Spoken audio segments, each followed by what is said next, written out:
Dear student, कैसे हो आप सब। आई होप कि बहुत अच्छे होंगे। आज की क्लास में बच्चों हम लोग सर्कल को पढ़ने वाले हैं। सर्कल के लेक्चर के आज दूसरे दिनों में हम लोग बच्चे प्रवेश कर चुके हैं। तो आपको हम अभी तक इतना बता चुके हैं सर्कल में कि अगर आपको कोई भी सर्कल का इक्वेशन दिया हुआ हो और वह इक्वेशन अगर आपका x square plus y square plus 2gx plus 2fy plus c is equal to 0 अगर किसी सर्कल का स्टैंडर्ड फॉर्म है, तो बच्चों हम आपको बता चुके हैं जनरल फॉर्म में है ये किसी सर्कल का इक्वेशन। तो इसमें इस सर्कल का सेंटर हम आपको बता चुके हैं। आई होप कि आपको ये सब चीज़ पता होगा। और इस सर्कल का जो रेडियस हम आपको बताए थे वो हम आपको बताए थे कि G square plus F square minus का सी होगा। तो हमने किसी भी सर्कल को जनरल फॉर्म में ऐसे डिफाइंड करा था और सेंट्रल फॉर्म में भी बच्चों हम लोगों के पास था एक्स माइनस ए का whole square plus y minus b का whole square is equal to r square. ये भी एक सर्कल का ही इक्वेशन होता है, बट ये बच्चों सेंट्रल फॉर्म में होता है। और जब इस समय ये सेंट्रल फॉर्म में अगर किसी सर्कल का इक्वेशन दिया हुआ हो तो इसका जो सेंटर होगा वह हमेशा ए कॉमा बी होगा और रेडियस जो होगा रेडियस वह हमारा आर होगा। तो आई होप बच्चों कि ये सब चीज़ आपको ना पहले से पता हो, क्योंकि हम आपको पिछले क्लास में ये सब चीज़ पढ़ा चुके हैं लेक्चर 1 में, डे 1 में। अगर बच्चों आप अभी तक वो क्लास मिस कर गए हो या उसको आप नहीं पढ़े हो तो आप इस आई बटन पे क्लिक करके उस क्लास को पढ़ सकते हो और उसके बाद फिर आपको इस डे 2 में आना चाहिए। तो चलिए हम लोग शुरू करते हैं आज का टॉपिक सब, जिसमें बच्चों हम आपको पहला टॉपिक बताने वाले हैं डायमेट्रिकल फॉर्म ऑफ सर्कल।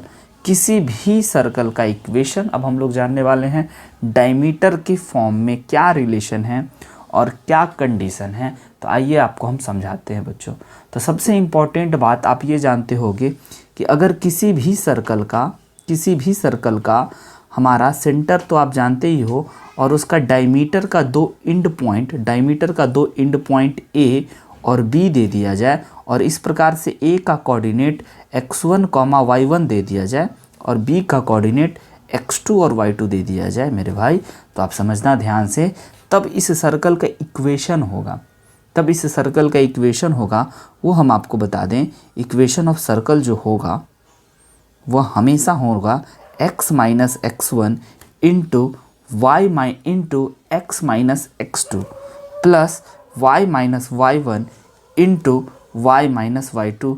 ये हमारा एक सर्कल का इक्वेशन हो जाएगा। कब? जब उसका दोनों डायमीटर का एंड पॉइंट दिया हुआ हो, ये हमारा a और b पॉइंट का कोऑर्डिनेट दिया हुआ हो x1 और y1, x2 और y2, तो हम लोग इस इक्वेशन को सर्कल का इक्वेशन बोलते हैं। अब आपको इस चीज़ों को समझने के लिए बच्चों, इस इक्वेशन को समझने के लिए इसका प्रूफ भी है, आपको इसके प्रूफ को समझना होगा। बट बच्चों आपको केवल अगर इम्पॉर्टेंट बात है इसमें इस चीज़ों को याद रखना कि भाई किसी भी सर्कल का इक्वेशन जब डायमीटर का एंड पॉइंट दिया हुआ हो, है ना, तो वह होगा हम लोगों का x minus x1 into x minus x1 into x minus x2 plus y minus y1 into y minus y2 is equal to 0। अब आइए हम आपको समझाते हैं कि ये जो हमारा सर्कल का इक्वेशन निकला है इसका क्या प्रूफ है, कैसे ये सर्कल का हमारा इक्वेशन होता है। जरा हम लोग अब इसके प्रूफ को भी देख रहे हैं बच्चों। तो चूँकि आप रिकॉर्डेड वीडियो देख रहे हो तो इस वीडियो में हम लोगों को कम समय में हम लोग ज़्यादा से ज़्यादा चीज़ डिस्कस कर सकते हैं। तो आइए हम आपको ये बताते हैं इसके प्रूफ को कि अगर हमारा ये ए पॉइंट है बच्चों x1 y1 राइट है, ये पॉइंट हमारा x1 और y1 दे रखा है और बी पॉइंट हमारा x2 और y2 अगर दे रखा है, ध्यान से समझिएगा, जहाँ पे कि हमारा ए बी अगर डायमीटर है। और बच्चों आपको पता होगा कि अगर कोई पॉइंट P होगा तो यह सेमी सर्कल पे राइट एंगल बनाता है। ये बात भी आप लोग बहुत अच्छे से जानते होंगे। तो इस P पॉइंट का कोऑर्डिनेट हम एज्यूम कर लेते हैं x, y। जो ये P पॉइंट है, ये x, y है, ये सर्कल पे कोई भी वेरिएबल पॉइंट है, कोई भी घूमता पॉइंट है। तो अगर आपको इस सर्कल का इक्वेशन निकालना है मेरे भाई, तो आप यहाँ पे ध्यान से देख सकते हो कि PA लाइन का स्लोप, यानी कि PA लाइन ना परपेंडिकुलर होगा PB के। और यहाँ पे आप ध्यान से एक बात आप पढ़े हो स्ट्रेट लाइन के लेक्चर में कि PA लाइन का स्लोप, यानी कि स्लोप ऑफ PA और स्लोप ऑफ PB, दोनों लाइन का स्लोप का प्रोडक्ट हमेशा -1 होता है। इस चीज़ों को आप हमेशा याद रखिएगा कि अगर कभी भी दो लाइन परपेंडिकुलर है मेरे भाई, तो उसका स्लोप जो होंगे वह स्लोप का प्रोडक्ट आपका -1 होगा।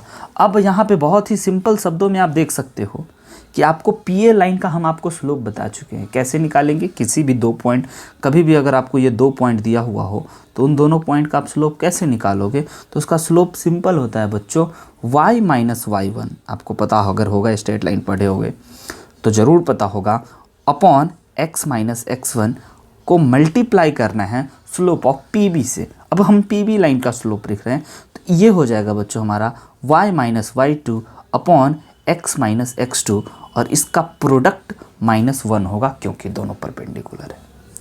बहुत आसान है, सिंपल है, आपको समझ में आ रहा है? आप येस और नो कमेंट में हमें ज़रूर बता सकते हैं। अच्छा बच्चों, अब हम लोग क्या करते हैं, इसको सिंप्लीफाई करते हैं तो y minus y1 upon x minus x1, और इस चीज़ों को इधर अगर ले गए तो आप देखो कि यह मल्टीप्लाई में, डिवाइड में था तो मल्टीप्लाई में आ गया, और ये मल्टीप्लाई में था तो आपका ये डिवाइड में आ गया, कुछ इस प्रकार से। अब अगर आप इसको बहुत ध्यान से देखोगे तो आप ना इसको इससे मल्टीप्लाई कर सकते हो y माइनस y1 से, बाई क्रॉस मल्टीप्लिकेशन, और y माइनस y2 से, और इस तरह LHS RHS में आप देखोगे तो माइनस x माइनस x1 को मल्टीप्लाई करना है x माइनस x2 के साथ। मल्टीप्लाई मत कीजिएगा, बस करना है, हम आपको ये बता रहे हैं। अब LHS वाले चीज़ों को अगर हम उठा करके, RHS वाले चीज़ों को अगर हम उठा करके LHS में ले आएँ तो हमारा जो माइनस वाला साइन है वह प्लस बन जाएगा, और आप देखोगे कि x minus x1 into x minus x1 into x minus x2 plus y minus y1 into y minus y2 हम लोगों के पास आ चुका है, और RHS में 0 बच गया बच्चों। तो आई होप कि आपको ये किसी भी सर्कल का जब डायमीटर का एंड पॉइंट दिया हुआ हो तो उसके इक्वेशन को आप लिख सकते हैं, जहाँ पे बच्चों आपका x और y जो होगा ना वह जीवित होगा, उसको आपको जीवित रखना है, क्योंकि यह एक सर्कल का इक्वेशन है तो इसमें x और y होगा ही होगा। और अगर आप बहुत गौर फरमा के देखोगे तो ये जो चीज़ है बच्चों, ये आपका क्वाड्रेटिक इन x है, यह x का क्वाड्रेटिक है, और ये जो चीज़ है यह आपका y में क्वाड्रेटिक है, तो this is quadratic in y। Sorry, तो हम लोग चलते हैं अब अगले पॉइंट पे। हमारा अगला पॉइंट क्या कहता है, जरा ये इसको समझते हैं। तो अगला पॉइंट है बच्चों बहुत ही सिंपल, एक प्यारा सा क्वेश्चन दे दिया गया है इसी कॉन्सेप्ट पे आधारित, जो अभी अभी हम आपको फॉर्मूला बताए हैं। तो आपको अभी पता है बच्चों कि vertex of diameter of circle are इतना, यानी कि 1.2 एंड 1,2 एंड 3,4।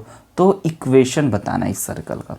तो सबसे पहले आपको एक रफ डायग्राम बना लेना चाहिए, और ए पॉइंट को बच्चों आपको दिखा देना चाहिए 1,2, और बी पॉइंट को दिखा देना चाहिए 3,4, और ये ए बी आपका डायमीटर है।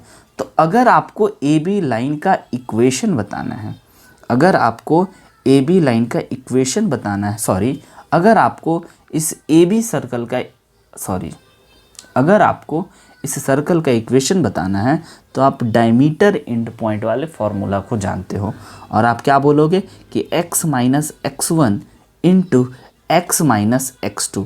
और आप यहाँ पे साफ साफ देख पा रहे हो, यहाँ पे आप बहुत ही अच्छे से देख पा रहे हो, इक्वेशन ऑफ सर्कल हम लोग लिख रहे हैं कि x में से x1 को घटा दिया और मल्टीप्लाई कर दिया x में से x को घटाने के बाद, और उसके बाद फिर बच्चों हमारा प्लस y में से y1 को घटाना है, y में से y1 को घटाना है, और फिर मल्टीप्लाई करके y में से y2 को घटाना है, और इक्वल टू 0। तो ये बच्चों आपका सर्कल का इक्वेशन हो गया। बट आप कहोगे कि सर हमने तो सर्कल का इक्वेशन पढ़ा था x² + y² + 2gx + 2fy + c = 0 के फॉर्म में। ओके, बहुत सही आप बोल रहे हो, है ना। तो बच्चों हम लोग इसको सिंप्लीफाई करके उस फॉर्म में बहुत ही आसानी से ला सकते हैं। तो आइए हम जल्दी से आपको इसके लिए सिंप्लीफाई कर दें। तो अगर आप इसको इससे मल्टीप्लाई करोगे तो ये आपके पास आ जाएगा x² माइनस का 4x प्लस का 3 प्लस y² माइनस का 6y प्लस का 8 इज इक्वल टू 0। तो अब आप देख सकते हो कि आपके पास आ चुका है स्टैंडर्ड फॉर्म, जनरल फॉर्म जो भी था आपका, x² plus y² minus 4x minus 6y plus का बच्चों 11 equal to 0। This is the equation of circle.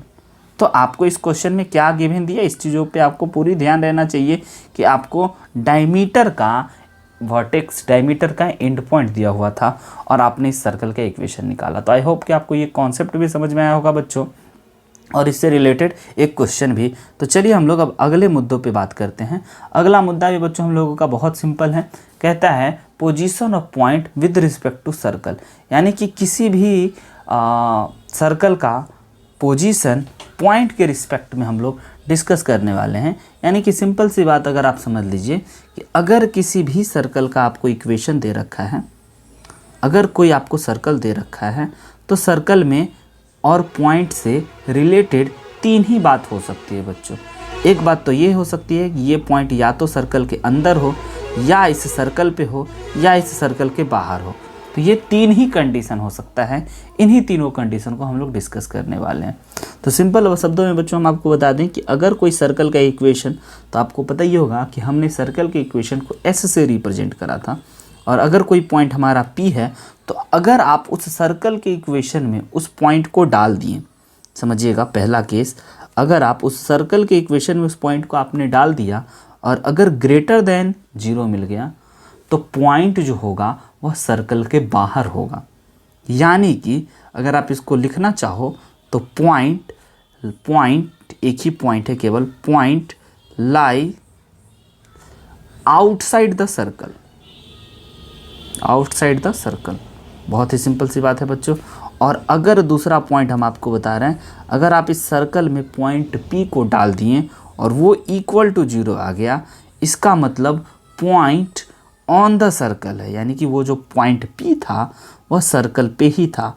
और तीसरी बात बच्चों आप समझ ही गए होंगे कि अगर किसी सर्कल के इक्वेशन में हम अगर किसी पॉइंट पी को डालते हैं, पॉइंट पी को डालने का ये मतलब कि एक्स एक्सिस के जगह पे, एक्स कोऑर्डिनेट के जगह पे एक्स का वैल्यू और वाई की जगह पे वाई का वैल्यू हम लोग अगर डालें और वो चीज़ अगर हमारा निगेटिव आ गया तो हमारा जो ये सर्कल है ना, तो हमारा जो ये पॉइंट है, ये पॉइंट सर्कल के इनसाइड लाई करेगा, point lies inside the circle.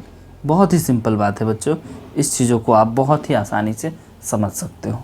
तो इसके लिए बच्चों हम आपको ज़रूर याद रखना होगा बच्चों ये, क्योंकि ये बहुत ही इम्पोर्टेंट पॉइंट है position of point with respect to circle के पॉइंट ऑफ व्यू से। तो आइए देखते हैं। Find the position of a point आपको दे रखा है 0,0 और बी पॉइंट दे रखा है 3,1 with respect to circle, circle का इक्वेशन दे रखा है। यानी कि बच्चों आपको सिंपल इसमें ये पता करना है कि इस सर्कल में ये पॉइंट जो होगा ए पॉइंट और बी पॉइंट, ये क्या आउटसाइड है या इनसाइड है या ऑन द सर्कल है, ये चीज़ आपको पता करना है। तो आप क्या काम करोगे, इस सर्कल के इक्वेशन में आप ना x के जगह 0 और y के जगह 0 पुट कर दोगे। और अगर बच्चों यह डालने के बाद, जैसा कि हम आपको बताए थे कि सर्कल के अंदर अगर आप पॉइंट ए को डाल देते हो और यह इक्वल टू 0 आ जाता है ना, तो यह ऑन द सर्कल है। तो चलिए आज हम डाल के देखते हैं।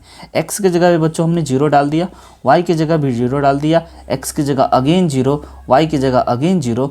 और अगर आप इसको सिंप्लीफाई करोगे तो जानोगे ओके यह 0 आ गया।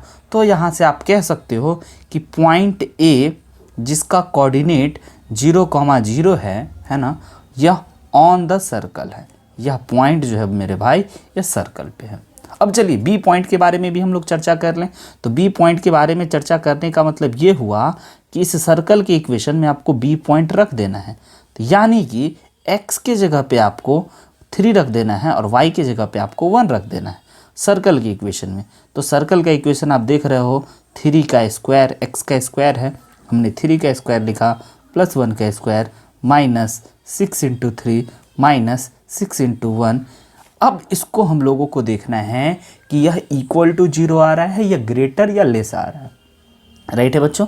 तो आप देख सकते हो सिंप्लीफाई करने के बाद दिस इज 9 + 1 माइनस 18 माइनस 6, ये जो पूरा चीज़ हो गया बच्चों ये आपका लेस देन 0 हो गया, यानी कि ये निगेटिव होगा। और अगर ये निगेटिव हो गया तो आप ये बोल सकते हो कि पॉइंट बी जिसका कोऑर्डिनेट 3,1 है वह इनसाइड द सर्कल, सर्कल के अंदर होगा, सर्कल के भीतर होगा। आई होप कि बच्चों आपको ये क्वेश्चंस और इससे रिलेटेड ये कॉन्सेप्ट दोनों समझ में आया होगा। बढ़ते हैं अगले क्वेश्चन पे। अगर आपको कोई डाउट हो तो आप हमसे ज़रूर पूछ सकते हैं। अगला क्वेश्चन कह रहा है बच्चों, बहुत ही सिंपल है, बहुत ही आराम से आप सोच सकते हैं बच्चों। आपको एक बार पहले ट्राई ज़रूर करना चाहिए, इस क्वेश्चन को बनाने का कोशिश करना चाहिए। क्या कह रहा है आप एक बार पढ़ करके कोशिश करके बनाने का प्रयत्न कीजिए, और अगर आपसे बन जाए तो हमें कमेंट में ज़रूर बता दीजिए बच्चों। इसके लिए हम थोड़ा सा टाइम आपको दे रहे हैं, आप प्लीज़ बनाइए।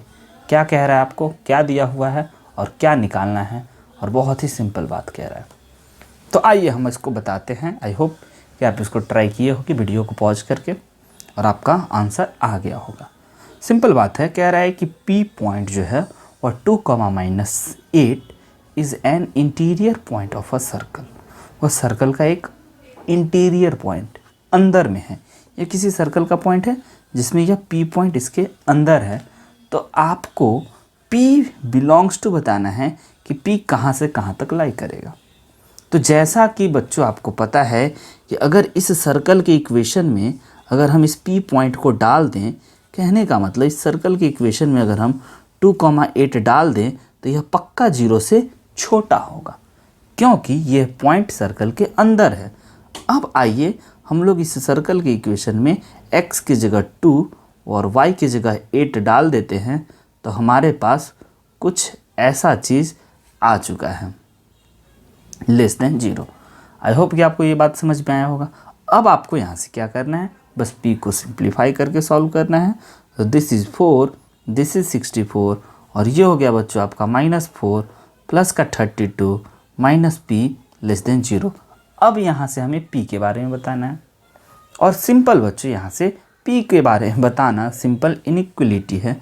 सिंपल आप इसको इससे घटा करके 0 लिख सकते हो, और इन दोनों को आप जोड़ करके लिख सकते हो।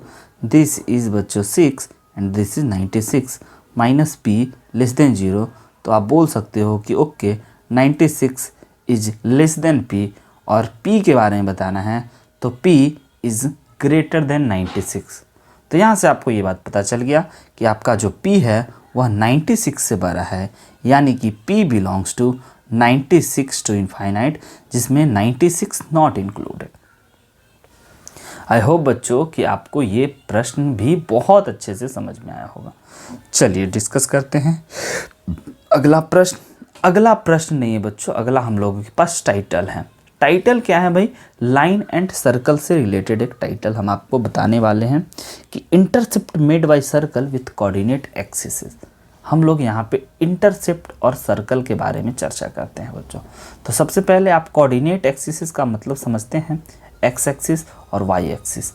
तो अगर किसी सर्कल का इक्वेशन, ध्यान से समझिएगा, अगर किसी सर्कल का इक्वेशन हम एज्यूम कर लेते हैं, और हमेशा बच्चों हम लोग जनरल फॉर्म ही एज्यूम करते हैं, x² + y² + 2gx + 2fy + c = 0। अगर कोई हमारा सर्कल है, इस प्रकार से हम एक रफ डायग्राम भी बना लें, और सर्कल के साथ साथ कोऑर्डिनेट एक्सिस कुछ इंटरसेप्ट भी बना रहा है इस प्रकार से। ये हमारा x एक्सिस और y एक्सिस आप जानते ही होंगे बच्चों। तो ये दूरी यहाँ से यहाँ तक जो इस सर्कल पे कट रहा है, इस दूरी को बच्चों हम लोग x इंटरसेप्ट कहते हैं। ध्यान से समझिएगा, इस दूरी को हम लोग x इंटरसेप्ट कहते हैं, और इस दूरी को बच्चों, इस दूरी को हम लोग y इंटरसेप्ट कहते हैं। तो आई होप कि आपको ये इंटरसेप्ट का मतलब समझ में आया, सर्कल में इंटरसेप्ट का फंडा समझ में आया। अच्छा, अगर यह बच्चों हमारा x इंटरसेप्ट होगा, और ये ज़रूरी नहीं कि इस सेंटर से गुजरे, अगर हमारा यह x इंटरसेप्ट होगा, ध्यान से समझिएगा, तो बच्चों वहाँ पे y क्या होगा, y 0 होगा। तो x इंटरसेप्ट पता करने के लिए, ध्यान से समझिएगा, बहुत ही बेसिक और इम्पॉर्टेंट बात है कि अगर हम लोगों को x इंटरसेप्ट पता करना है मेरे भाई, तो आपको क्या करना चाहिए, y की जगह पे 0 पुट कर देना चाहिए। पुट y = 0 इस सर्कल के इक्वेशन में। तो अगर आप इस सर्कल के इक्वेशन में, ध्यान से समझिएगा, अगर आप इस सर्कल के इक्वेशन में y की जगह पे 0 पुट कर दोगे तो आपके पास क्या मिलेगा। तो आइए ज़रा हम लोग उसको देख लेते हैं। इस सर्कल के इक्वेशन में अगर आप y की जगह पे 0 पुट कर दोगे तो आपके पास मिलेगा x² + 2gx + c केवल और केवल = 0। अब आप देख सकते हो कि बच्चों ये ना x² का क्वाड्रेटिक है, और अगर यह x² का क्वाड्रेटिक है तो इसका 2 रूट्स होगा। बिल्कुल, आप क्वाड्रेटिक इक्वेशन भी पढ़े हो। एक रूट्स होगा बच्चों x1 और दूसरा रूट होगा x2, जो आप समझ सकते हो कि अगर हम इस पॉइंट को x1 मान लें तो ये पॉइंट हमारा x2 हो जाएगा। तो आपको x इंटरसेप्ट निकालना है, समझिएगा, x इंटरसेप्ट आपको निकालना है। तो x इंटरसेप्ट सिंपल क्या है मेरे भाई? तो x इंटरसेप्ट सिंपल है कि x2 माइनस x1 का डिफरेंस।